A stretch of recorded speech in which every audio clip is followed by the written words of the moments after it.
Hello every one, പുതിയൊരു വീഡിയോയിലേക്ക് എല്ലാവർക്കും സ്വാഗതം. ഇന്ന് നമ്മൾ സക്കമോത്തോ ഡേയ്സ് എപ്പിസോഡ് 8ന്റെ എക്സ്പ്ലനേഷൻ ആയിട്ടാണ് വന്നേക്കുന്നത്. അപ്പോൾ നമുക്ക് വീഡിയോയിലോട്ട് പോവാം.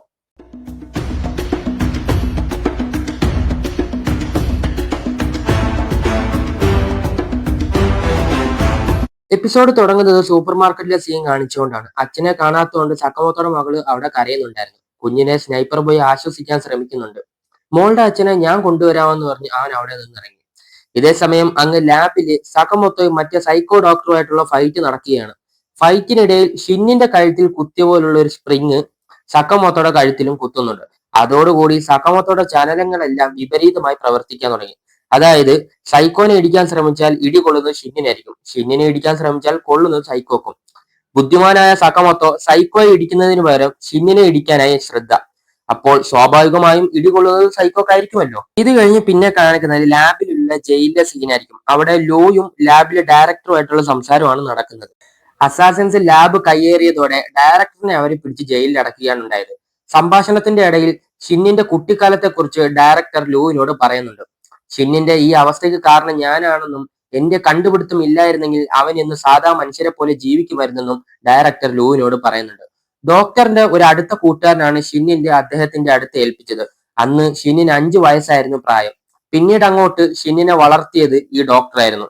ലാബിലുള്ള മറ്റു ഡോക്ടേഴ്സ് ഒക്കെ കൊച്ചു ഷിന്നിനോട് വലിയ കാര്യമായിരുന്നു. ഒരു ദിവസം ഡോക്ടർ ഗവേഷണത്തിനായി എടുത്തു വെച്ച ഒരു കെമിക്കൽ പാനീയം കുടിച്ചാണ് ഷിന്നിന് ആൾക്കാരുടെ മൈൻഡ് റീഡ് ചെയ്യാനുള്ള കഴിവ് ലഭിച്ചത്. അതോടുകൂടി മറ്റു ഡോക്ടേഴ്സ് മനസ്സിൽ ചിന്തിക്കുന്ന കാര്യങ്ങളെല്ലാം കൊച്ചു ഷിന്ന് പരസ്യമായി പറയാൻ തുടങ്ങി. ഈ പ്രവർത്തികൾ കാരണം തന്നോട് അടുപ്പമുണ്ടായിരുന്ന ഡോക്ടേഴ്സ് എല്ലാം ഷിന്നിൽ നിന്ന് അകലം പാലിക്കാൻ തുടങ്ങി. ഇതിൽ മനം നൊന്ത ഷിന്ന് അവിടുത്തെ ലാബ് വിട്ട് ഇറങ്ങിപ്പോയി. അതിനുശേഷം ഷിന്നിനെ ഡയറക്ടർ ഇതുവരെ കണ്ടിട്ടില്ല. ഷിന്നിന്റെ ഫ്ലാഷ് ബാക്ക് കേട്ട് പൊട്ടിക്കരയുന്ന ലൂവിനെയാണ് നമുക്ക് ഇവിടെ കാണാൻ സാധിക്കുന്നത്. ഇതേ സമയം അങ്ങ് ലാബിൽ സക്കമൊത്തോയും സൈക്കോയും തമ്മിലുള്ള ഫൈറ്റ് നടക്കുകയായിരിക്കും. താൻ എത്രയൊക്കെ ശ്രമിച്ചിട്ടും സക്കമൊത്തോയുടെ പഞ്ച് തടയാൻ പറ്റില്ലെന്ന് മനസ്സിലാക്കിയ സൈക്കോ ഡോക്ടർ തന്റെ ശരീരം ഇരട്ടിയാക്കി വർദ്ധിപ്പിച്ചു. ഇതോടുകൂടി സക്കമൊത്തോ കാര്യങ്ങൾ കൂടുതൽ എളുപ്പമായി.